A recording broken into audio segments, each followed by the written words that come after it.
with the diversification of the Nigerian economy from petroleum resources, focus is now on the agricultural sector as its viability to generate significant revenue and growth in the economy knows no bounds.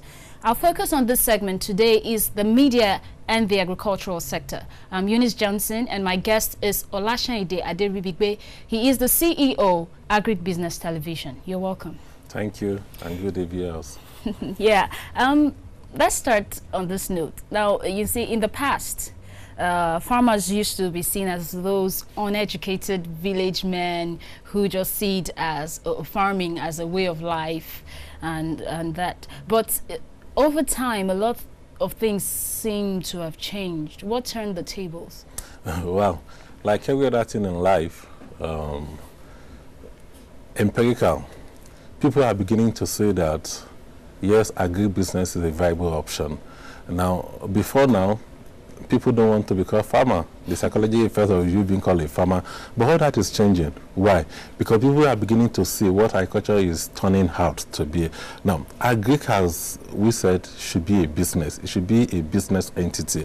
And in everything that is business entity, it is your book. It is what you put in and what you get out that is informing people to now see agriculture as a viable way of going out of recession. Now, let me give you some quick examples here. Now, and I want to come from the basis because, as I said before, 90% of farmers in agriculture in Nigeria are still on subsistence level. What does that mean? These are people that produce just few for what they can eat and sell the little. We call them smallholders farmer. Now, smallholders farmer, being that as it may, as of now, they are making money out of this whole process. So the big companies, people are now beginning to say, like, look, the fundamentals are here. If we invest 5 million naira and we can get back 20 million naira, that is a good business to go into. And that's why you see a lot of big conglomerates coming to agriculture as of now. It's a good indication for us. Okay, as it is, you mentioned a lot of benefits, like, you know, of venturing into agriculture. But you would agree that there are still people who do not know of the benefits, the potential benefits of delving into agriculture. What role has the media played in all of this? Oh, fantastic. That's a good question. I wish we have enough time to tackle that question. Now, the agriculture in Africa has certain problems. And a lot of people may say a lot of things. There is no good road, there is no this, there is no that. But the biggest problem we have in agriculture is not lack of fund, it's not lack of policy, it's ignorance. A whole lot of people do not know what potential there is in agriculture. A lot of them still don't believe it's a business model they can run with. A lot of them that are coming into it is born out of there is nothing else to do. The Okada driver, they suddenly stop them in the city of Abuja and say, look, I'm going to my village to farm. No, it shouldn't be like that. People need to know that agriculture is more than enough to sustain this country. Let me give you some quick overview. Now, there are some countries where you mentioned them. There's no news. They are giant in agriculture. You talk about Israel. Now, what people don't know is this. Israel is just our state, your Niger state, is 4 times bigger than the whole Israel as a country. And well, look at what Israel is producing. Look at what we are producing as a nation. Netherlands is a net importer of food. As a matter of fact, Netherlands is producing, apart from the United States of America, Netherlands is the second largest country in the world producing imports via the value they are creating. And these countries are not big. Netherlands is just 1/300 of the size of the United States of America, but they have been able to diversify their economy. They've been able to make agriculture a very business venture. So as it is, people really need to look at agriculture as a business model. They shouldn't see it as something they just by mistake stumble across. It's a real science, and we should follow it as science will follow any issue. For us to make it in agriculture, we must have a mix between science and marketing strategy. That's the only way to go. Okay, one could be excused if you say that it is cost intensive to advertise on the traditional media, especially the television and sometimes even radio. But as it is, we have the social media, which is accessible, affordable, and almost within reach for almost about anybody. Now, how can farmers, agriculturists, or anybody who is interested in agriculture, how can they make the most of social media? Oh, well, thank you. This is 21st century. And just like every other endeavor in human life, agriculture is one of them. Now, a whole lot of people are doing that already. The Facebook, you actually could, it's difficult for you to go on Facebook now without somebody advertising something about food, about drink, about how to raise snail, fish. It is all littered. Now, a whole lot of people are getting used to that, and we're happy. And they should also know, just as I've told you before, ignorance is a very big disease. Nigeria as a country, we import about 90% of the concentrates we use for fruit juice in Nigeria, meaning the likes of Dancer, Coca-Cola, has to import this stuff into the country.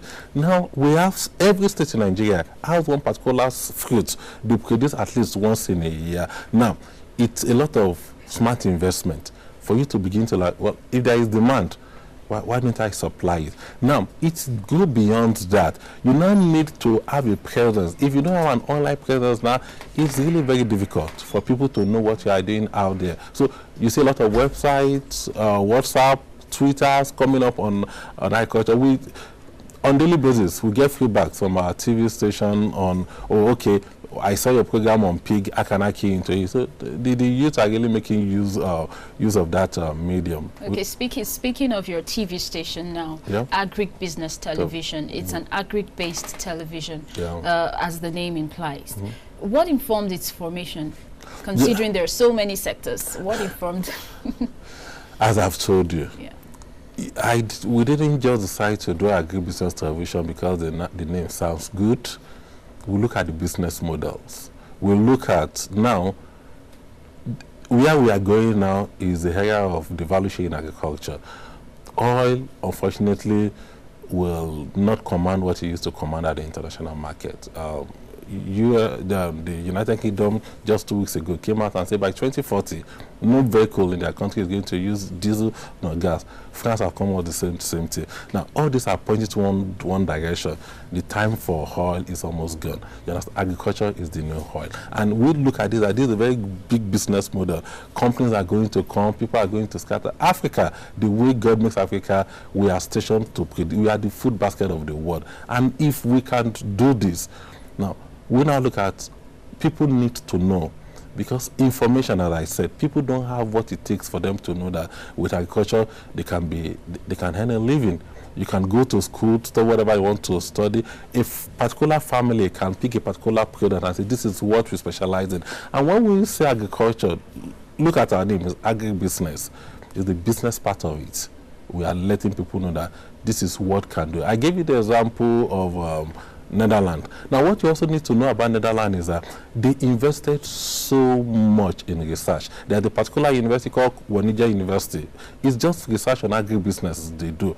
And it's massive. Now, all this research that is going on, it needs to get to the farmers. Farmer needs to know. You need to tell them in their language. They need to relate with it. We will be like a station service. Whatever is going in the agricultural world, whatever innovation is growing, we will be the first to get it to the people. Because when people have information, then they can take action that are positive, that are in line with Standard Global. Thank you. Okay, yeah, but you see, just as you mentioned getting some needs across to the farmers, you see that these farmers actually have needs that they also want policymakers and all the key players in the industry to be aware of. So how do you intend to use your television station to pass across the farmers' needs to the policymakers and all those that need to know, okay, these are actually the needs of farmers? Okay, now, that's good. Now, for a TV station, you can't be one-sided. We need to bring the voice of the people to the government and vice versa. Now, one of the issues we have here in the country is that the government is not paying attention to those that need the attention, the smallholder farmers. Now, a whole lot of them could not access funds, because what the bank will probably has them, they don't have it. If they have it, they won't really need the loan anyway. So we go to the farmer, we interview them, we look at what the problem really is. Let me give you another good example that happened last year. The Dangote Group, the richest single man in Africa, decided to go into agriculture. In fact, tomato, to be precise, they want to be processing tomato into tomato paste. And Dangote spent 4 billion naira to set up this industry. Now, they engage 5,000 smallholder farmers and promise them, well, if you produce tomato for us, we're going to buy at the current market price. Guess what? Dangote factory could not produce last year. Why? These farmers have no access to fertilizer. They have no access to what they really need to produce the quality and the quantity that Dangote factory needs. Dangote now is saying, I'm going to invest another 10 billion naira to now set up my own farm. It actually takes faith and a lot of baby perseverance to go into to keep pushing and pushing when it comes to investment in any sector at all. Yeah, thank you very much for coming. You're welcome. I've been speaking with Olaseyinde Aderibigbe. He is the CEO Agribusiness Television, and so far I've learned a lot of potentials in the agricultural sector, and I'm considering delving into it as well. You never can tell. You can't make enough money to sustain you. Yes, that's about it for the media review segment. Thank you very much for being part of this segment.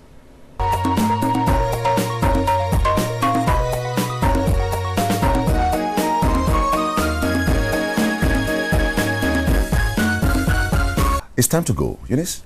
Yes, it's time to go, and I'm thinking maybe I should venture into agriculture because I've learned a lot so far, the potentials and so many things. Countless. Countless. I never knew. I thought it was just about planting and then harvesting until I got to find out a lot today. And that's it for today's episode of Insight. Happy birthday, Nigeria, as we celebrate our great country.